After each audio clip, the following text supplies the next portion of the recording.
I like Scriabin, but I don't like cows. How are you? Good. It's nice to be here. It's actually my last concert of the year. It's a bright finale. Yeah, great to end with this piece. Absolutely. I just learned it and... Really?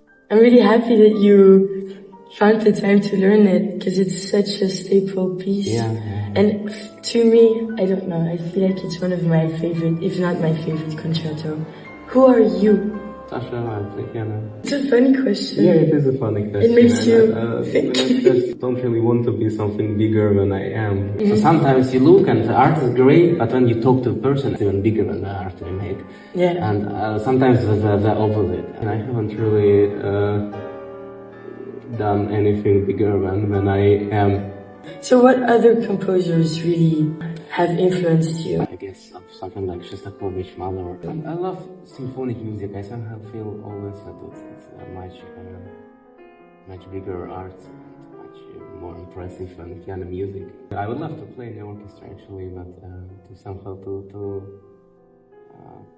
feel, you know, the energy of 50, 60, or 100 people kind of mutually making music. During high school, middle school, high school, I was extremely obsessed with Scriabin. To me, Scriabin was the only thing that mattered. So many people I know who can't really talk about anything but Scriabin. Really? Yeah, whereas people who are just the moment you start talking, 5 minutes later, Scriabin is in a dialogue. But this is the effect that he has. Somehow concerning about It is him. concerning. It's a bit of a cult.